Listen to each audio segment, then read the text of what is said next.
আমি লুৎফুল্লাহেল মাজেদ বাবু। আমি ধানের শীষের মনোনীত প্রার্থী হিসেবে। আসসালামু আলাইকুম, কেমন আছেন? ভালো আছি জি, কেমন আছেন? আলহামদুলিল্লাহ। আপনার পরিচয়টা যদি জনগণের উদ্দেশ্যে বলতেন।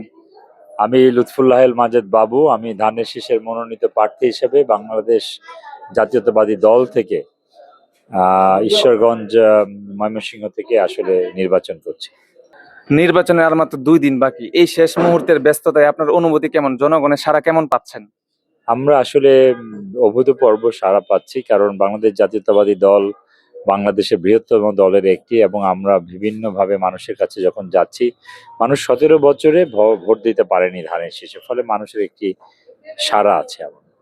আপনার চোখে ঈশ্বরগঞ্জের সবচেয়ে বড় সমস্যা কি, এবং আপনি যদি এমপি হন সেটার মোকাবেলায় আপনার পরিকল্পনা কি? ঈশ্বরগঞ্জের সবচেয়ে বড় সমস্যা আমার চোখে হইল প্রজন্মের নৈতিক অবক্ষয়। আমরা গত 17 বছরে রাস্তাঘাটের কথা বলেছি, শিক্ষা প্রতিষ্ঠানের কথা বলেছি, সবই বলেছি, কিন্তু আমাদের যে জায়গাগুলোতে আমাদের প্রজন্ম তৈরি হবে তার কথাগুলো আমরা বলি নাই। ফলে আমি মনে করি যে ইনটেনজিবল ম্যাটার হিসেবে আমাদের সবার আগে প্রজন্মের মূল্যবোধ, প্রজন্মের লেখাপড়া এবং আদব শিক্ষিত মননশীল প্রজন্ম তৈরি করাটাই সবচেয়ে বড়। এবং এই পরিবেশগুলোতে যারা যারা রাজনৈতিকভাবে ইনভলভ বা যে যে প্রশাসন থেকে ইনভলভ হোক না কেন, এদেরকে সমন্বয় করে প্রথম তাদের বিরুদ্ধে বিষয়েই কাজ করতে হবে দীর্ঘমেয়াদী। এটা হলো আমার 1 নম্বর টার্গেট।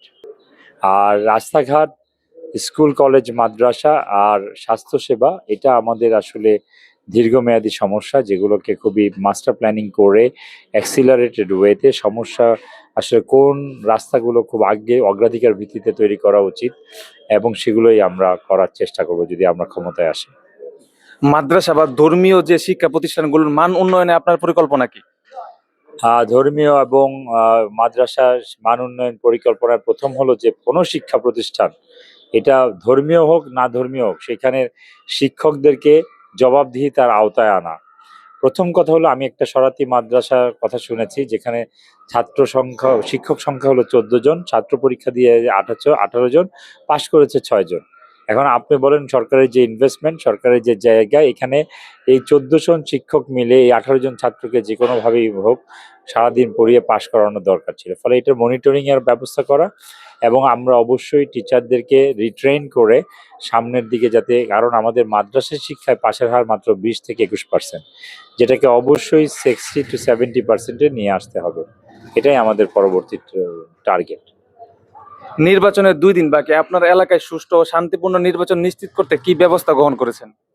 আমি নির্বাচন শান্তিপূর্ণ করতে আসলে কোনো ব্যবস্থা গ্রহণ করতে পারবো না, আইনগতভাবে আমার সেরকম কোনো ক্ষমতা নাই।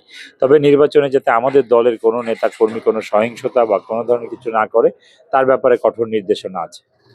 ভোটারদের উদ্দেশ্যে আপনার শেষ মুহূর্তের আহ্বান কি, বিশেষ করে তরুণ ভোটারদের জন্য যদি কিছু বলতেন?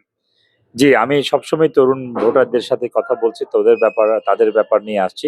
আসলে আমাদের হয়েছে কি, আমাদের পূর্বপুরুষরা এই বাংলাদেশকে স্বাধীন করে দিয়ে গেছে, আর আমাদের ভোটার তরুণ জেনজি এটাকে নতুনভাবে জন্ম দিয়েছে, রিবর্ন করেছে আমাদের এই মৌলিক স্বাধীনতা। আমি প্রথম যে ভোটটি চাই সেটা হলো, আমি স্বাধীনতার পক্ষের মানুষদের পক্ষে ভোট চাই। আপনার ভোটটি হোক দুর্নীতিমুক্ত আগামীর শিক্ষিত মূল্যবোধ সম্পন্ন প্রজন্ম গড়ার ভোট। আমি ঈশ্বরগঞ্জবাসীকে বলবো, আপনাদের যে তরুণ প্রজন্ম আছে তাদেরকে এগিয়ে নেওয়ার জন্য, তাদের মননশীলতার জন্য আপনারা আমাকে ধানের শীষে ভোট দিন। আমি তাদেরকে নিয়েই সবচেয়ে বেশি কাজ করব। ধন্যবাদ।